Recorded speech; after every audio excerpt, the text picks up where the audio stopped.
What if I revealed that the most terrifying noise in ancient Greece was not the clash of swords or the cries of wounded warriors on a bloody battlefield, but the hellish roar of a bull? Not a real bull, but a gleaming bronze monstrosity, crafted not to honor the gods, but to reflect humanity's deepest shadows, a twisted form of justice, punishment that excited fear, and the melody of agony. This wasn't mere myth or poetic exaggeration, this was a harsh reality. To truly grasp the concept of the Brazen Bull, we must travel back to the 6th century before the Common Era, to the sun-drenched island of Sicily, home to the city-state of Acragas, which stood proudly against the sparkling shoreline. This city was marked by ambition, wealth, and power, but foremost by fear. Leading it was Phalaris, a figure who was both revered and loathed. Historians debate how he attained power. Some suggest he was elected, while others claim he took it by force. However, there is unanimous agreement on how he maintained his rule with a fierce grip and a penchant for dramatic cruelty. Phalaris demanded not just obedience, he sought reverence, wanting the populace to shudder at the sound of his name. His form of justice was meant not to reform, but to set irreversible examples that everyone would remember. Thus, Acragas transformed into a place where safety resided in silence, and tranquility was built on fear. Then there was Perillos of Athens, an artisan, a craftsman, a visionary. How you perceive him may vary. Yet history recalls him mainly for one horrific accomplishment, the architect of humanity's most sinister contraption. Perillos was no typical blacksmith. He was a bronze sculptor, well versed in the ancient metalworking techniques passed down through generations. His creations adorned temples and palaces, but he craved something beyond acclaim. He coveted a lasting legacy. So he made his way to Acragas, offering his artistry to Phalaris's court. What he unveiled to the tyrant was not just a sculpture, it was a spectacle. A life-sized bronze bull, polished to a dazzling shine, hollow inside with a concealed chamber in its abdomen. It appeared splendid at first sight, yet it was designed for horror. Perillos shared its ghastly purpose with chilling enthusiasm. A person would be placed inside the bull, and a fire lit underneath. Gradually, the heat would intensify, cooking flesh and cracking bones, while the victim's screams would be funneled through a network of tubes, mimicking the bellowing of a beast. It was an artistic performance tailored for tyrants, where pain morphed into sound, and sound turned into legend. Phalaris listened with a smile. The bronze bull represented more than a mere device. It was a stark warning to the populace. Step out of line, and this is what awaits you. And soon Phalaris was ready to demonstrate that warning. The identity of the first victim has faded into obscurity. Some claim it was a defiant noble. Others say it was someone accused of heresy or treachery. But one name echoes more distinctly than the rest: Perillos himself. Legend has it that Phalaris, both amused by the invention and repulsed by Perillos's grim excitement, decided to test the machine, not with a condemned criminal, but with its very creator. As the flames were stoked and the bronze began to heat up, Perillos found himself sealed within, the room filled with the sounds of a tortured scream, distorted by the metal tubes into a horrific roar. The chilling noise sent shivers throughout the court. Phalaris observed silently, then commanded to open the bull before Perillos succumbed to death. Hooked yet? Just wait. What's coming next will blow your mind. Let us know your thoughts in the comments below, and don't forget to subscribe for more fascinating history. Yet, he wasn't spared. They pulled him from the scorching interior, barely alive, only to cast him from a cliff, ensuring he would never design such horrors again. It was the ultimate irony, a man consumed by the very creation of his intellect. The Brazen Bull quickly became a central feature of Phalaris's reign. It stood in the city square, sparkling under the sun, a constant reminder that the tyrant was perpetually watching. Offenders, dissenters, and those deemed enemies of the state received not trials, but spectacles. Executions became public events. Crowds gathered not to oppose, but to watch the bull's terrifying roar. Children grew up hearing bedtime tales of the beast trapped beneath the palace. "Disobey," their mothers would murmur, "and it will call for you." But was this truly justice, or merely fear in a new guise? Even the philosophers of the time grappled with the existence of the bull. It was not just an instrument of death, it was a representation, a grotesque symbol of human cruelty disguised as order. Yet many rulers throughout history adopted similar methods. Why? Because fear is effective. And the Brazen Bull transcended being just a machine. It was performance art. It dominated hearts through sound, fire, and folklore. However, tyranny does not last eternally. Eventually, Phalaris would face the same fate he imposed on others. When his adversaries overthrew him, they brought him to the very device he had once applauded and tossed him inside. Was it poetic justice or merely a cycle of brutality that never ceases? The Brazen Bull may belong to the ancient past, but its legacy reaches far beyond the ruins of Acragas. Throughout history, many rulers embraced its philosophy. The practice of turning punishment into entertainment lives on in the darker shadows of society.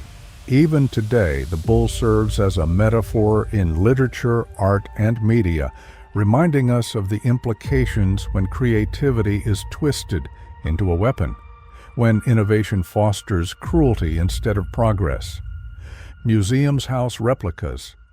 Documentaries delve into its story. Some dismiss its existence altogether, framing it as propaganda from adversarial historians. Yet, whether it was fact or fiction, the bull has indelibly marked cultural memory. And perhaps that's the most chilling aspect, not that the bull was real, but that we could conceive it, that a human mind could create such a thing and that a human heart could celebrate it. The Brazen Bull transcends being just a tale about an ancient device. It serves as a cautionary tale, a warning about the consequences when fear becomes institutionalized, when justice is performative, and when society neglects to ask, what kind of world are we constructing? Fire beneath the flesh, the mechanics of pain. Beneath the shiny bronze exterior of the Brazen Bull lay a horror few could comprehend. While it was an exquisite piece of craftsmanship, its true innovation centered around the mechanics of suffering. Not just a death chamber, the bull was a meticulously designed device meant to cause both physical and psychological destruction, crafted to not only kill, but to instill dread in the hearts of all who heard its horrific cries. Let's examine the device objectively. Ancient historian Diodorus Siculus, writing in the 1st century before the Common Era, explained that the Brazen Bull was constructed to deliver death slowly, cruelly, and dramatically. The condemned individual was forced through a trapdoor hidden in the bull's side. Once inside, the door would be sealed, and an executioner would ignite a fire beneath its belly. As the flames rose, so did the temperature inside. The brass exterior effectively transmitted the heat, turning the hollow chamber into a lethal oven. Instead of an instantaneous death, The brazen bull elongated the victim's suffering into a torturous ordeal. The outer layers of skin would blister and burn, sending the nerves into agonizing jolts. Each breath became a struggle as scorching air penetrated the lungs. Eyelids would adhere, skin would peel and burst, bubbling from the inside. Death was not quick, but stretched out for hours. Victims were literally roasted alive. What elevated this from mere brutality was the auditory deception engineered by Perillos. Tubes and mechanisms were installed in the bull's mouth and nostrils, early versions of sound manipulation. These components transformed cries of anguish into beastly roars. Onlookers would hear an enraged creature rather than the sounds of a human dying. This manipulation served two purposes. It stripped the condemned of their humanity while reinforcing the bull's image as a divine enforcer of justice. The physical agony was complete. In addition to the severe burns enveloping their exterior, internal organs also underwent rapid decay. The overwhelming heat caused blood to boil and eyes to burst from their sockets. The brain, often the last organ to perish, would swell within the skull, pounding under pressure, before ultimately shutting down. However, perhaps more horrifying than the physical demise was the psychological torment inflicted. Witnesses, be they citizens, rebels, or enemies, were forced to observe or listen. The brazen bull sent a clear message: step out of line, and this is your fate. It acted as the ultimate deterrent, wielded not just to execute, but to paralyze through fear. Scholars like Robert Garland, specializing in ancient Greek rituals, noted that public punishment served both judicial and theatrical purposes. He wrote, "They blurred the line between justice and drama, turning court decisions into moral performances." The brazen bull epitomized this concept. It was not just a tool of death, it was a stage. And the entry fee? The suffering of human beings. Smoke, power, and control. Torture as spectacle. The brazen bull was designed not solely for execution, it was intended to be viewed. In the ancient world, death was never just about justice. It was a performance, a display of absolute, overwhelming power.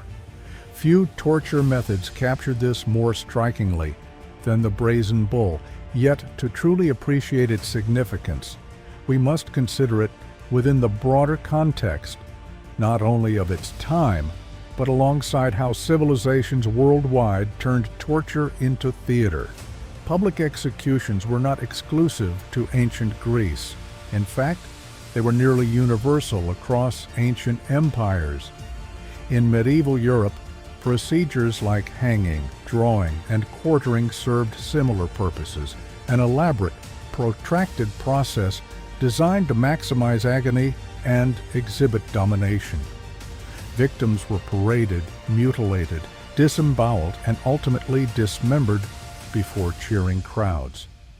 This was not about individual retribution. It was a performative display of the state's unyielding authority.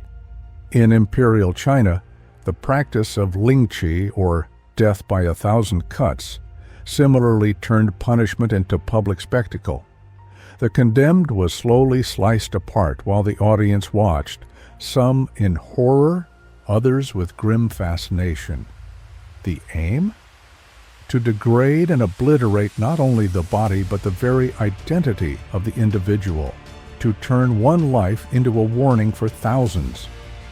What distinguishes the brazen bull is its combination of technology and terror. While other methods relied on brute dismemberment or crude mutilation, the bull served as a symbol, a golden idol of justice with a heart of fire. It was presented not as sheer barbarism, but as ingenuity. This mirrors the Roman practice of crucifixion, a punishment crafted not for speed, but for endurance. crucifixion spread suffering over days, leaving victims to rot in public spaces, and was always conducted in highly visible areas. Pain became a communication tool. Death was an advertisement. The Brazen Bull occupied a similar philosophical intersection. It was a stage, and the screams of its victims formed the production. But what of the audience?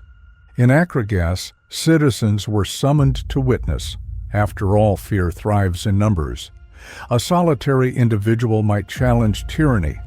A crowd, intimidated and awestruck, often submits.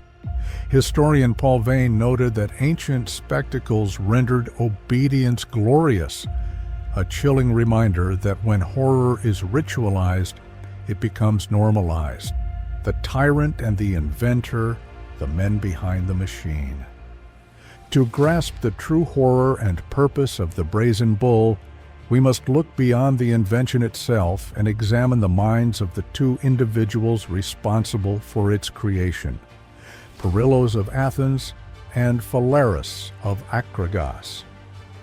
Their psychological profiles, desires, and eventual fates provide a disturbing lens into the complex and often contradictory relationship between genius, oppression, and justice. Perillos was, by all accounts, a brilliant craftsman, an inventor driven by both creativity and pride. Hailing from Athens, the intellectual heart of the ancient world, he was part of a class of artisans who combined technological skill with philosophical ambition. Some scholars, including Lucian of Samosata and later Roman commentators, suggest he was not merely a metalworker, but a visionary who viewed art as a pathway to immortality. Yet for Perillos, that ambition turned dark. What prompted Perillos to invent such a diabolical torture device? Some speculate it was loyalty to power, an attempt to gain favor with a tyrant. Others believe he was enticed by the allure of creating something entirely unique, an invention that melded engineering, acoustics, and symbolism. He constructed resonating pipes within the bull's nostrils, an early sound modulation that transformed cries into animalistic sounds. This feature reveals a deeply unsettling intersection of creativity and cruelty, suggesting that Perillos sought not only efficient killing, but a twisted beauty in it. However, his connection with Phalaris would lead to horrific betrayal. As chronicled by Diodorus Siculus, upon demonstrating the bull's horrific capabilities, Perillos requested to be the first inside, naively believing he would emerge unscathed.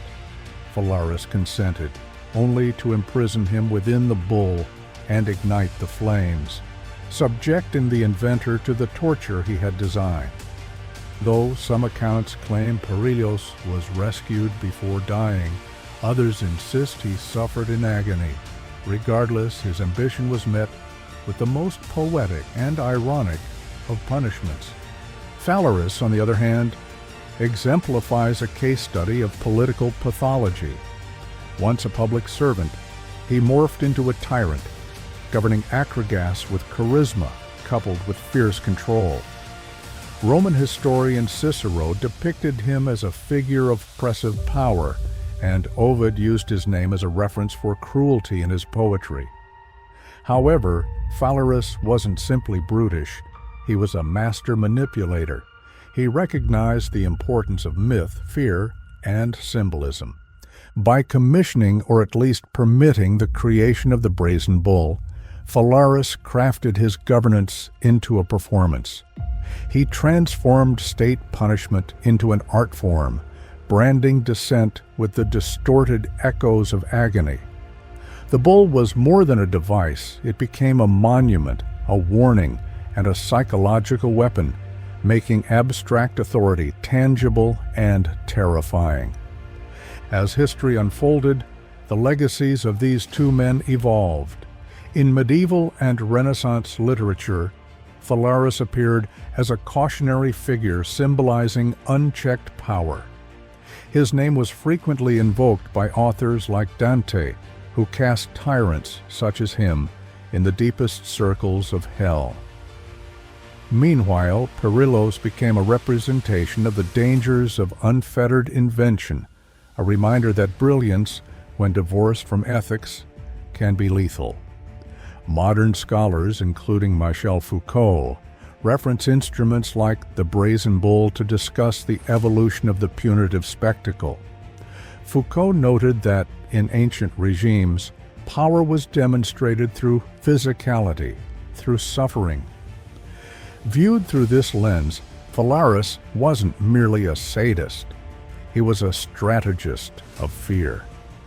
Perillos, therefore, appears not just as a victim, but as an accomplice to a system that weaponized creativity. Reflecting on these two figures compels us to confront profound questions. What responsibility does a creator bear? When does invention cross the line into monstrosity? And how frequently in history have genius and tyranny walked in tandem? Echoes through time, legacy of the Brazen Bull. What becomes of a symbol of fear once its tyrant is gone? Does it fade away, lost to the sands of time? Or does it persist, echoing through history as it adapts to fit new forms of cruelty, control, and power? The legacy of the Brazen Bull did not die with Phalaris. Its grotesque reverberation continued through centuries, inspiring dread, fascination, and reflection in every era that followed. Let's start with its historical echoes. Though no known physical remnants of the Brazen Bull survive, historians like Diodorus Siculus and Lucian of Samosata meticulously relayed its story as both a cautionary tale and moral criticism.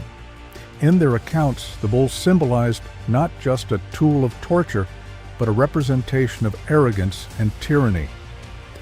Diodorus's retelling of Perillos's fate, the creator consumed by his own creation, would serve as a lasting allegory. During the Renaissance, a period marked by a thirst for rediscovery and moral re-examination, the Brazen Bull found new interpretations. Writers and thinkers revived its narrative as a memento mori, a chilling reminder of the dangers of unchecked power.